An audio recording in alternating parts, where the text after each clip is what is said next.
Banyak yang bertanya, kenapa alkohol diharamkan dalam Islam? Apa dampaknya kalau hanya sedikit? Bagaimana dengan makanan haram? Dan apa implikasinya bila tak sengaja dikonsumsi? Dalam sesi tanya jawab ini, seorang penanya Katolik meminta penjelasan dan Dr. Zakir Naik menjawab dengan rujukan Al-Quran, hadis, serta Alkitab, penjelasan medis, dan prinsip pencegahan dalam syariat. Selamat menyaksikan. Hi sir, good evening. Sir, I'm a first devoted Catholic. I just want to listen and understand before I go into something. I like devoted Catholics because Quran says the devoted Catholics are closest to the Muslims. Okay, I have questions, sir. Why is it that the liquor is prohibited, and if ever they drink in a liquor that is according to the standard amount of that liquor, what is the implications if they drink it? And my second question, sir, why there are haram foods for Islam, and if they have eaten it without their knowledge, what will happen to them?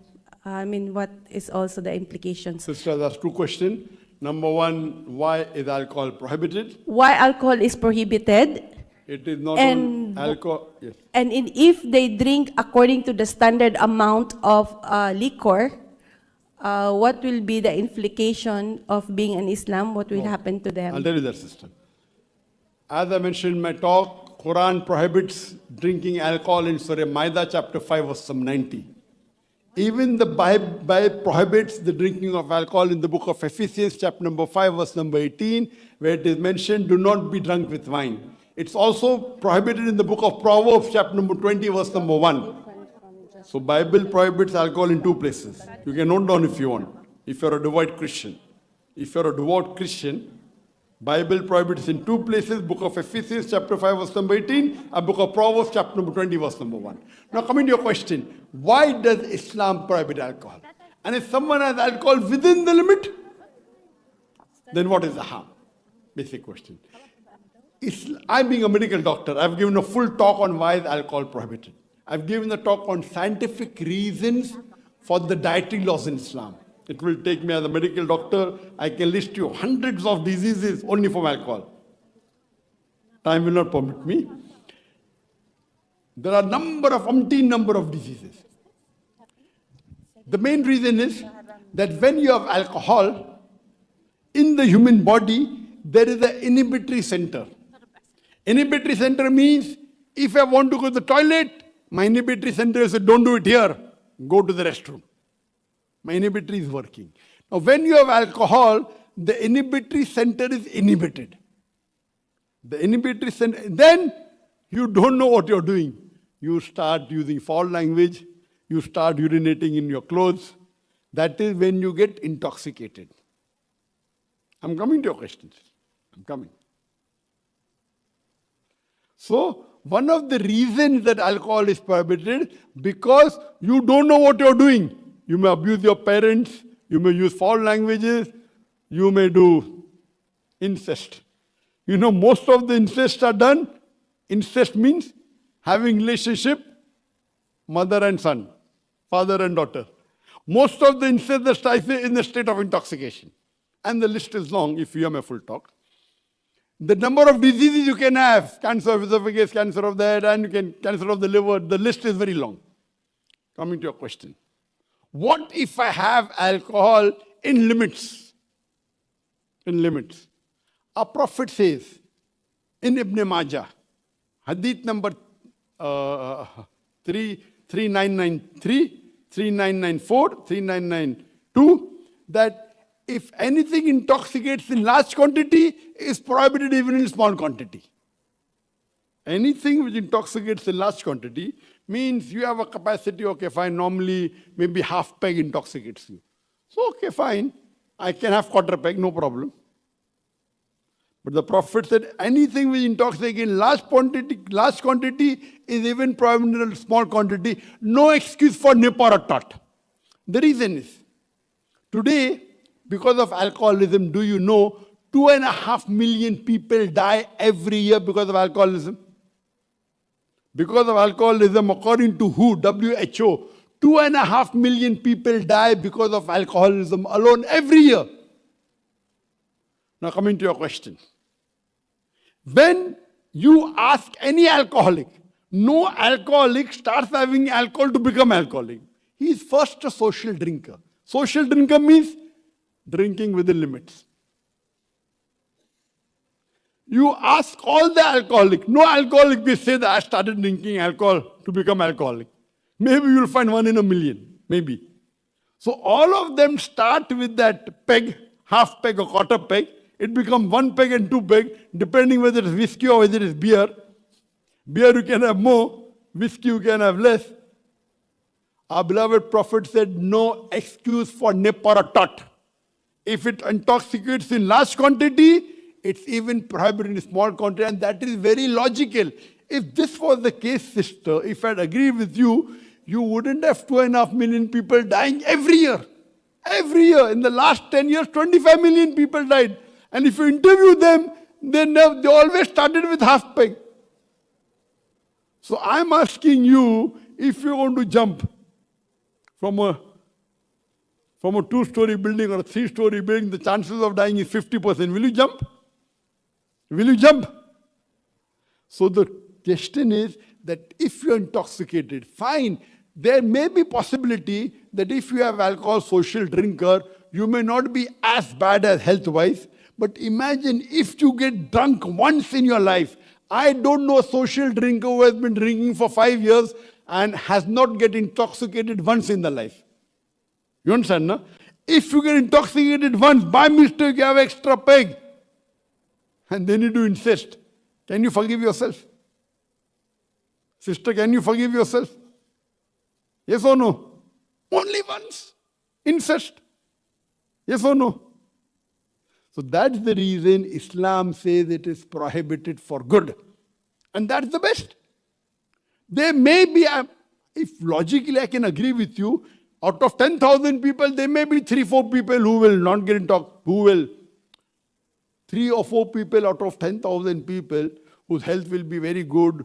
All the people's health are bad. Maybe 3-4 health is good, didn't get intoxicated. 3-4 out of 10,000, what is the risk? What is the risk? Can you take a risk? No. So that's the reason our Creator, Allah subhanahu wa ta'ala, He is the Creator.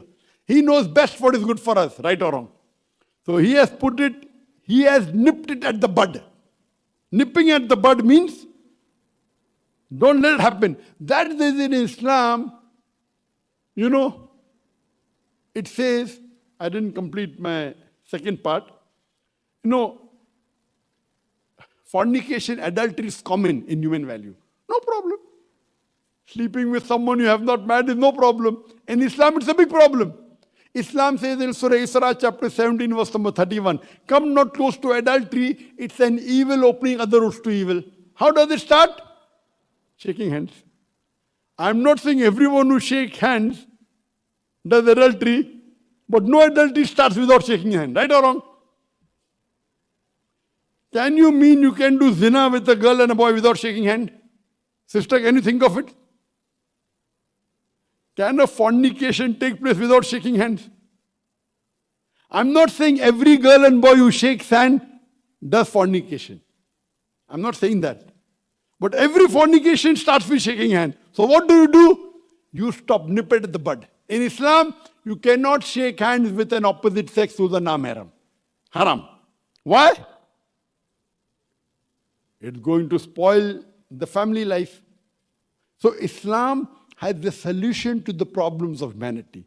So are you convinced, sister, that alcohol is prohibited? And if you're a devout Christian, even the Bible says you should not have. Do you have alcohol, sister? You have. So inshallah you will stop it. Yes or no? Bible says even little is haram. Ephesians chapter 5 verse number 18. Proverbs chapter 20 verse number 1, giving you references. And you say you're a devout Christian. How can a devout Christian go against the Bible? Little. So little undevout. I would like you to study Islam, sister. We believe that a person should follow the values of life. The topic is the world and human values. And these human values are practical, sister. And I do not have time to talk about the women's rights because the time was short. But you should hear my talk on women's rights in Islam. And inshallah, you'll be convinced about the teachings of Islam. Thank you. Jazakallah shukran. Yes. Someone, oh yes. There's the last. I think we'll allow the brother to, mashallah, yes, brother. Thank you for fitting me in. It's been an amazing talk. You are very inspiring. My name is Matt. I'm an author. One final question. After hearing all the positive things, why do you think, from your experience, so many people in the West are intimidated by Islam? What do you think? Very good question. The brother asked the most important question of the session. That if I talk so good things, why is the West so intimidated? It is because of the media. Today, there is virulent propaganda regarding Islam on the international media, whether it be international channels, international radio stations, the newspapers, the magazines. According to Time magazine, in a span of 150 years, from 1800 to 1950, there were 60,000 books written against Islam and the Prophet. 60,000. Now it's increased. So depending upon how the media portrays Islam, and you might have heard, I said the solution for terrorism is there in Quran. I said that. You heard the answer of mine. But the West is blaming Muslims to be terrorists. Right or wrong? My government is saying that I'm a terrorist. Do I look like a terrorist? No. Yes. But the government is saying that. What we have to do? That's what the people are saying, that my last and final messenger, Prophet Muhammad Sallallahu Alaihi Wasallam, was a terrorist. I don't agree with it. So what we have to do, we have to practically demonstrate. So the reason, brother, the West is intimidated, because the West is afraid of Islam. Why it's afraid? If Islam is successful, then people won't be able to flirt around with their girlfriends. They won't be able to do fornication. They won't be able to do adultery. They won't. They will not be able to have alcohol. They will not be able to gamble. This is all, I would say, a fictitious happiness. There's something like true happiness and fictitious happiness. I, being a doctor, when you have alcohol, you feel high. It is a temporary, fictitious happiness. Islam talks about permanent, factual happiness. And the permanent, factual happiness can only happen if you accept Islam. See, I've been taken away from my country. You know, I did hijrah. You may not be knowing my background, because I speak like that. And the non-Muslims in India love me. So when the non-Muslims love me, the government is afraid. So when the non-Muslims of India start loving me and start praising me, the government tells I'm a terrorist and I'm out now. But they took away all my wealth. For me, I'm very happy. Because happiness is a state of mind.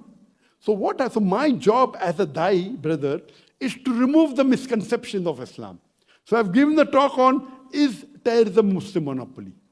I've given statistics that the first hijack was done by non-Muslim. The first assassination, non-Muslim.